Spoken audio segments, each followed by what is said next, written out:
Tonight's story is The Curse of l'Île Noire. The trip was supposed to be perfect. A week in Haiti, just the five of us.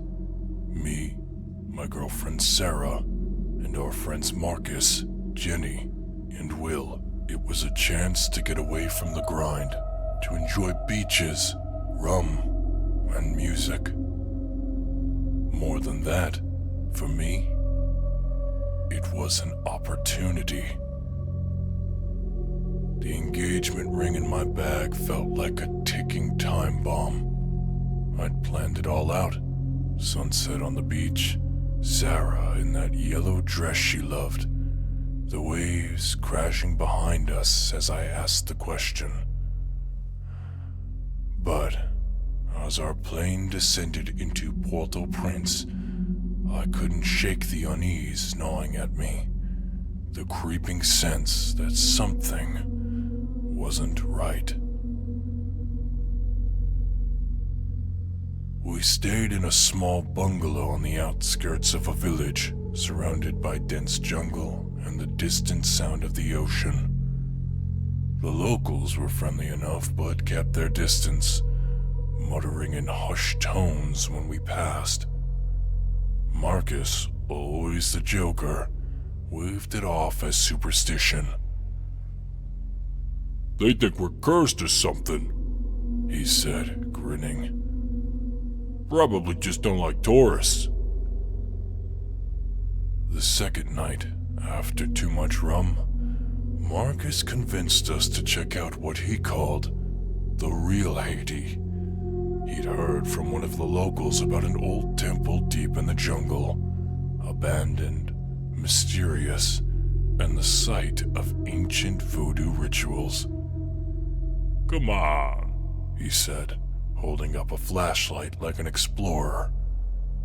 "It'll be fun. Just like a little hike." Against my better judgment, I agreed. Sarah was hesitant. The temple was nothing like I expected. Crumbling stone walls jutted out of the jungle floor, covered in vines and graffiti. Symbols were carved into the stones, skulls, snakes, and strange patterns I didn't recognize. The air felt heavier here, thick with the smell like damp earth and decay. Marcus found an old stone altar at the center of the ruins, its surface blackened by what looked like ancient burns. "Oh, we're doing this," he announced, pulling out a bottle of rum and pouring it onto the altar. "Doing what?" Sarah asked, folding her arms. "A ritual," Marcus said with a smirk. Jenny laughed nervously.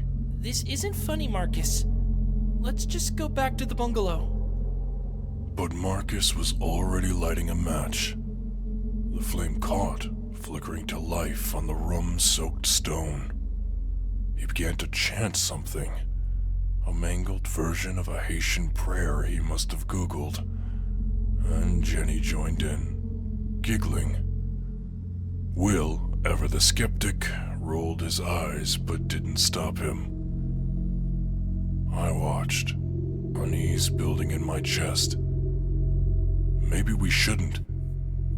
The fire roared to life, higher than it should have, and the jungle fell silent. The chirping of insects, the distant rustle of leaves. Everything stopped. The five of us froze, staring at the flames as they burned impossibly bright. Then, just as suddenly, the fire snuffed out. "Cool trick," Marcus said, breaking the silence. We didn't realize it then, but we had woken something. The first death came that night. We'd stumbled back to the bungalow, laughing off the strange fire as some freak coincidence. Exhausted, we all fell into our respective beds. It wasn't until morning that we realized Marcus was gone. His bed was untouched, his shoes still by the door. Probably went for a swim, Will said, though his voice lacked conviction.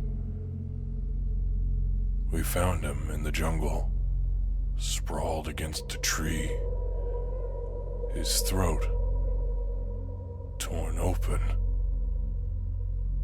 The blood had dried black, and his face was frozen in a mask of terror. No animal did this. Sarah whispered, clutching at my arm.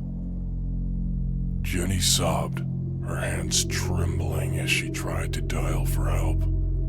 Yet the call wouldn't connect. "We need to leave," I said, my voice firmer than I felt. Will was the next to go. He'd gone outside to smoke, swearing he'd be fine. 10 minutes later, we heard the scream. Sarah and I ran out to find him pinned against the side of the bungalow, his body limp, his head at an impossible angle. "Go back inside," I yelled, pulling Sarah and Jenny toward the door. We barricaded ourselves in, every shadow a threat, every sound a warning. But it didn't matter. Jenny was next. She had been sitting by the window, clutching a kitchen knife, when the glass shattered inward. A hand, gray and rotting, shot through, pulling her out with terrifying strength. Her screams echoed into the jungle, fading to a wet, choking gurgle. I barely saw the thing, tattered clothing, decayed flesh, and hollow eyes that burned with hatred. We're going to die here, Sarah whispered, tears streaming down her face. We ran. The next day, with the stalker nowhere in sight, Sarah and I packed what little we had and fled to the jungle. The air felt heavy, oppressive, as if the forest itself was against us. By nightfall, we stumbled upon the ruins of the temple, the altar still blackened from the fire. Why did he do it? Sarah whispered, her voice breaking. Why did he have to? A shadow moved in the corner of my eye, and I pushed her behind me. The stalker stepped into the clearing, its face half rotted, the skull exposed beneath peeling skin, its mouth opened in a soundless snarl. It lunged. I shoved Sarah toward the trees. "Run!" But she didn't make it far. I don't remember how I got to the beach. The stalker was gone and the sun was rising, but my body ached with every step. Blood soaked my shirt, not mine, and the engagement ring in my pocket felt like a cruel joke. I collapsed on the sand, the ocean lapping at my feet. The last thing I saw before darkness took me was the silhouette of a boat on the horizon. They found me alone. No one believed my story.